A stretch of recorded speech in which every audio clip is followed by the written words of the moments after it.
अस्सलाम वालेकुम। आज हम लोग 9th केमिस्ट्री चैप्टर 2 का लास्ट टॉपिक देख रहे हैं जो कि हमारे पास है रिलेटिव एटॉमिक मास। इसमें हम लोग देखेंगे कि हम लोग किस तरह से जो हमारे पास डिफरेंट एलिमेंट्स के एटम्स हैं उनके एटॉमिक मास को किस तरह से हम रेलिवेट करते हैं। यहाँ पे वो कहते हैं कि ever since the existence of atom was recognized, the chemists were trying to find out a method which would allow them to compare the mass of different atoms।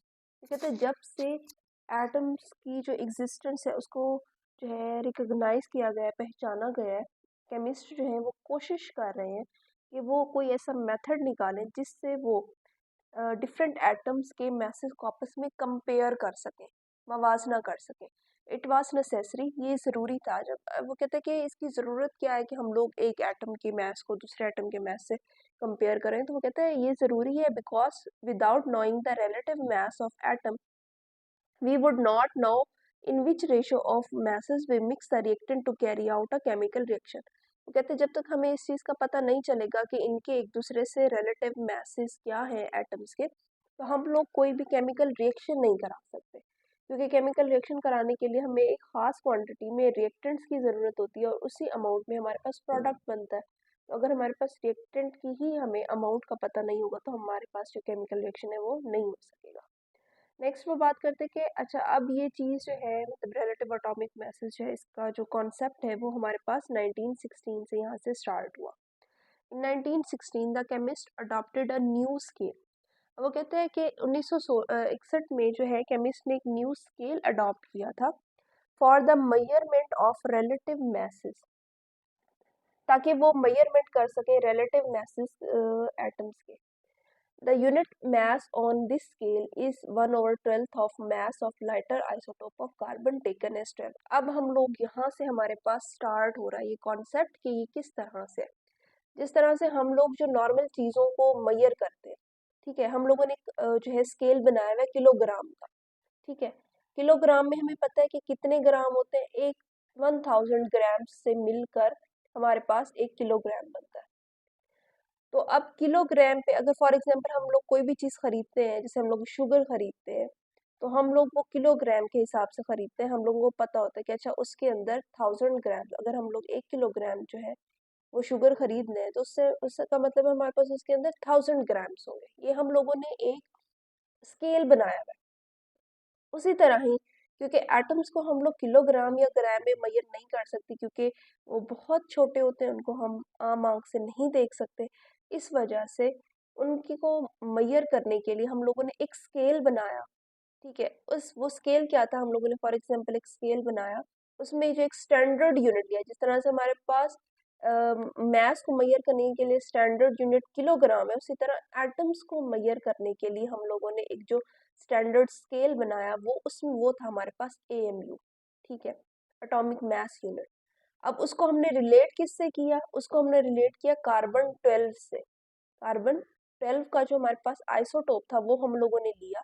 ये फॉर एग्जांपल हमारे पास जो है कार्बन 12 है, यहाँ पे carbon 12 है, ठीक है। इससे आगे भी वैल्यूज है, इससे छोटी भी वैल्यूज है।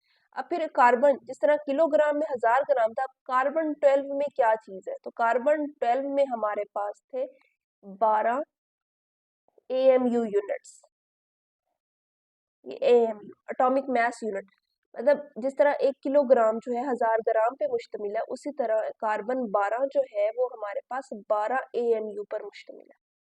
तो अब हम लोगों ने क्या देखा, हम लोगों ने अब इसी से हम लोग जो है बाकी एटम्स को रिलेट करेंगे, उनका रिलेटिव एटॉमिक मास निकालेंगे, ठीक है। या फिर हम ये भी कह सकते हैं कि एक AMU जो है वो बराबर है हमारे पास 1 AMU इक्वल है 1/12 कार्बन के, कार्बन 12 के, ठीक है। कार्बन 12 के 1/12वें हिस्से के बराबर है हमारे पास 1 AMU, ठीक है। तो अब हम लोग इस तरह से जो है इसको मजीद आगे जो है वो स्टडी करते हैं कि इससे हम लोग कैसे उनके मैसेज को वो कर सकते हैं। यहाँ पे वो कहते हैं कि the unit mass on the scale is 1/12 of the mass of lighter isotope of carbon taken as 12। अब कार्बन 12 हम लोगों ने लिया, उस यूनिट उस स्केल का जो यूनिट है वो हमारे पास है उस कार्बन 12 का 1/12वां हिस्सा, ठीक है।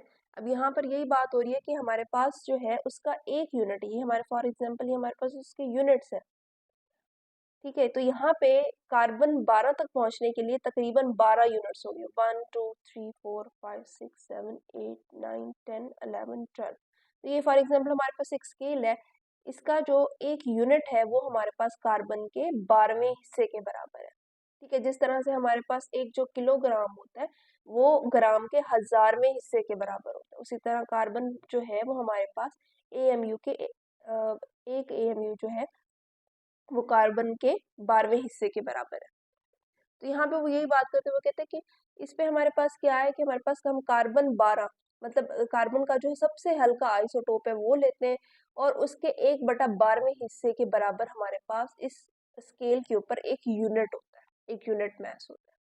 The mass of one atom of carbon on this scale is exactly 12।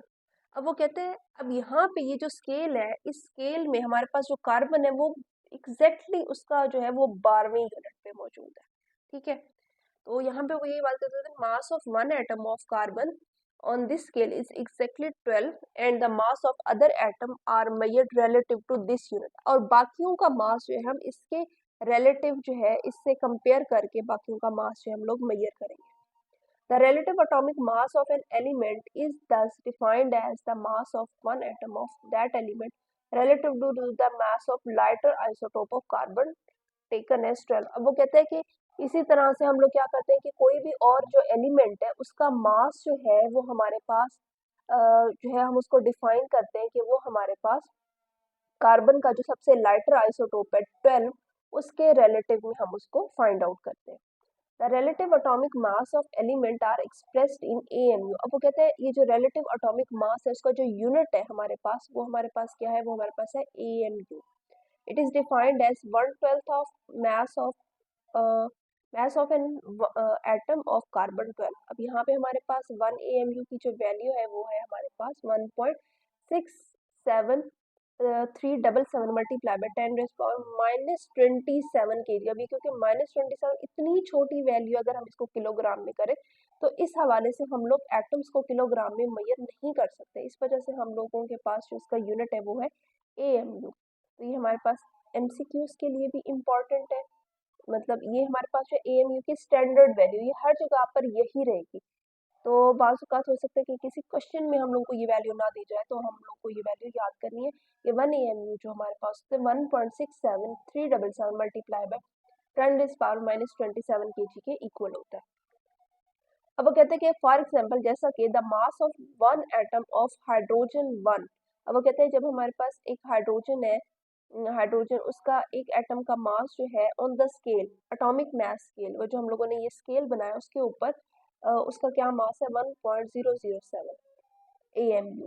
Similarly उसी तरह the mass of one atom of sulphur, एक सल्फर के एटम का जो मास है वो हमारे पास 32 जो सल्फर है, ठीक है, आइसोटोप 32 वाला जिसका एटॉमिक मास 32 है, उसका मास जो है हमारे पास वो आता है 31.972 AMU। तो ये हमारे उनके मैसेज दिए हुए। नेक्स्ट हमारे पास टॉपिक दिया हुआ है calculation of relative atomic mass from isotopic abundance. अब वो कहते हैं हम लोग जो है रिलेटिव एटॉमिक मास को मेजर कर सकते हैं, उसकी कैलकुलेशन कर सकते हैं आइसोटोपिक अबंडेंस के थ्रू। अब जैसा कि हम लोग जानते हैं कि हमारे पास डिफरेंट जो एलिमेंट्स हैं उनके डिफरेंट आइसोटोप्स होते हैं। जैसे कार हमारे पास हाइड्रोजन है उसके 3 आइसोटोप्स हैं हमारे पास, उसी तरह हमारे पास कार्बन है उसके भी 3 आइसोटोप्स हैं। इसी तरह हमारे पास मुख्तलिफ जो एलिमेंट्स के एटम्स हैं उनके मुख्तलिफ नंबर में हमारे पास आइसोटोप्स हैं, और हर आइसोटोप की मुख्तलिफ अबंडेंस होती है कि एक आइसोटोप जो है वो इतनी मिकदार में पाया जाता है, दूसरा आइसोटोप उससे कम मिकदार में पाया जाता है, तीसरा जो होगा वो उससे कम में। तो हर आइसोटोप की अबंडेंस होती है कि वो कितनी मिकदार में पाया जाता है। तो उस अबंडेंस के थ्रू जो है हम लोग रिलेटिव एटॉमिक मास को फाइंड आउट करेंगे। तो उसका फार्मूला क्या है, ये सारी चीजें हम लोग देखते हैं। यहाँ पे वो कहते हैं कि एन एलिमेंट, एक एलिमेंट है usually consist of few different isotope, उसके मुख्तलिफ आइसोटोप्स हैं विद देयर मास नंबर। जाहिर सी बात है आइसोटोप में उनके मास नंबर भी मुख्तलिफ होंगे। These mass number are called relative isotope masses. अब वो कहते हैं वो जो हमारे पास मास नंबर्स हैं वो हमारे पास आइसोटोप मास कहलाते हैं, क्योंकि जाहिर सी बात है मास के चेंज होने से वो डिफरेंट आइसोटोप्स होते चले जाते हैं। Each isotope will also have it's on naturally occurring abundance. अब वो कहते हैं हर जो आइसोटोप है उसकी नेचुरली अपनी जो है पाए जाने की जो है अबंडेंस होती है, कि वो कितनी मिकदार में पाया जाता है, which is called isotopic abundance, जिसको हम लोग आइसोटोपिक अबंडेंस कहते हैं। हमारे पास आइसोटोपिक अबंडेंस की हो गई डिफाइन। नेक्स्ट वो कहते हैं कि relative atomic mass of an element can be calculated from the relative isotopic abundance and isotopic mass and isotopic abundance by the following formula. अब यहाँ पे हमारे पास एक उन्होंने जो है फार्मूला दिया जो कि हमारे पास रिलेटिव एटॉमिक मास को फाइंड करने का। ये हमारे पास रिलेटिव एटॉमिक मास है, इसको फाइंड करने के लिए हमारे पास उन लोगों ने दिया है कि एक तो हम लोगों ने उसका मास लिखना है एक आइसोटोप का। जैसे हमारे पास एक आइसोटोप है M1, उसका हम लोग मास लिखेंगे, उसका मास क्या है, मल्टीप्लाई हम उसकी अबंडेंस करेंगे। ठीक है, अबंडेंस के लिए उन लोगों ने यूज किया हुआ है P2 P1 को, P को यूज किया हुआ है, प्लस हम दूसरा आइसोटोप लिखेंगे, उसका मास लिखेंगे, दूसरे आइसोटोप का मास, प्लस हम लोग उसकी अबंडेंस लिखेंगे, यहाँ पे हमने P1 यहाँ पे P2, प्लस हम लोगों ने तीसरा आइसोटोप लिखा, उसकी अबंडेंस लिखी, मल्टीप्लाई बाय, यहाँ पे मल्टीप्लाई आएगा, इनके दरमियान प्लस आएगा, प्लस हमने उसकी अबंडेंस लिखी, और इन सब को हम लोग 100 से डिवाइड कर देंगे। उसके नतीजे में जो हमारे पास आंसर आएगा वो हमारे पास रिलेटिव एटॉमिक मास होगा उसका। अब यहाँ पे हमारे पास एक उन्होंने एक एग्जांपल दे दिया जो कि है हमारे पास यहाँ पे, जैसे वो कहते हैं कि the element has krypton has 5 isotope, उसके 5 आइसोटोप हैं, their relative isotope mass and isotopic abundance are shown. उन्होंने जो है आइसोटोप मास और अबंडेंस दोनों दी हुई है, लेकिन वो कहते हैं इसके 5 आइसोटोप हैं क्रिप्टॉन के। जैसे हमारे पास जो उसका फर्स्ट आइसोटोप है उसका मास जो है 80 और उसकी अबंडेंस है 2.0%, मतलब 2% वो पाया जाता है। 82 वाला 12% पाया जाता है, 83 वाला जो है वो भी 12% पाया जाता है। नेक्स्ट उसका है हमारे पास 84 वाला, तो वो भी हमारे पास 57% पाया जाता है। 85 वाला जो है वो 17% पाया जाता है।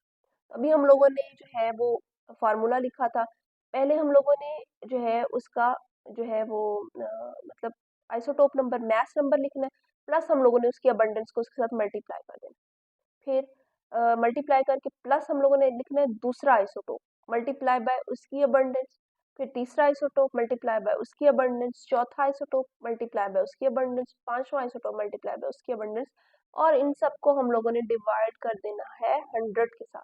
जब हम इन सबको प्लस करके मल्टीप्लाई करके डिवाइड करेंगे तो हमारे पास आंसर आएगा 83.7। इट मीन्स कि इसका जो रिलेटिव एटॉमिक मास क्रिप्टॉन का है वो है हमारे पास 83.7। अब यहाँ पे उन लोगों ने नेक्स्ट एग्जाम्पल भी हमें दी हुई है, ये भी सॉल्व है, तो हम लोग क्या करते हैं, हम लोग थर्ड एग्जाम्पल करते हैं जो कि हमारे पास जो है बुक पे सॉल्व नहीं है। इसमें हमारे पास उन्होंने हमें दिया, वो कहते हैं कि आप कैलकुलेट करो relative atomic mass of lead का, जिसके आइसोटोपिक अबंडेंस जो है वो हमारे पास 2.0 है, 2.4 है, 2.2 है, 22 है, 22.0 है, 52.0 है रिस्पेक्टिवली, और इनके हमें जो है इनके मैसेज भी दिए गए हैं। तो हम लोग इसको जो है वो कैलकुलेट कर लेते हैं ताकि हमें पता चल जाए कि किस तरह से हम लोगों ने इसको फाइंड आउट करना है। तो हम लोग सबसे पहले क्या करते हैं, फार्मूला लिखते हैं relative atomic mass,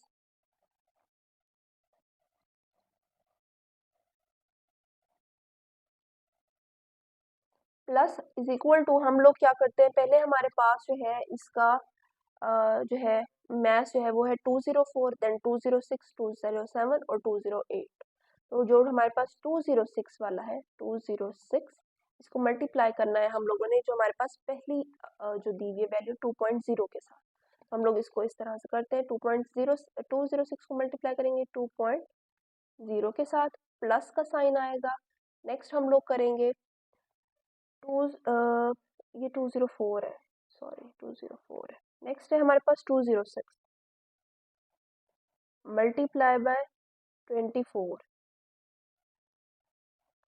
plus 207 multiply by 22 और अभी हमारे पास एक और वैल्यू भी है जो कि हमारे पास 208 मल्टीप्लाई बाय 52.0। अब हम लोग जो है इसको सॉल्व कर लेते हैं, डिवाइडेड बाय 100। इसको कैलकुलेट कर लेते हैं। सबसे पहले हमारे पास है 204 मल्टीप्लाई बाय 2.0, ये हमारे पास आ गया 408 प्लस 206 मल्टीप्लाई बाय 24, ये हमारे पास आ गया 4944। फिर हमारे पास आता है 207 मल्टीप्लाई बाय 22, 4488। नेक्स्ट है हमारे पास 208 multiply by 52, 52.0 is equal to, ये हमारे पास आ गया प्लस 10816। इस सबको प्लस करके हम लोगों ने 100 पे डिवाइड कर देना। कंप्लीट सॉल्व करने के बाद हमारे पास इसका आंसर आया है 207.22। इट मीन्स कि 207 जो है हमारे पास इसका रिलेटिव एटॉमिक मास है, जो कि हमारे पास है लेड का Eb का हमारे पास रिलेटिव एटॉमिक। इस तरह से हम लोग जो है रिलेटिव एटॉमिक मास को उसकी अबंडेंस और उसके आइसोटोप्स, मतलब उसके आइसोटोप्स की अबंडेंस के तौर पर भी हम लोग उसको फाइंड आउट कर सकते हैं। तो इस तरह से हमारा चैप्टर जो है ये कंप्लीट हो गया। इंशाल्लाह कल लेक्चर में हम लोग जो है इसकी एक्सरसाइज को देखेंगे।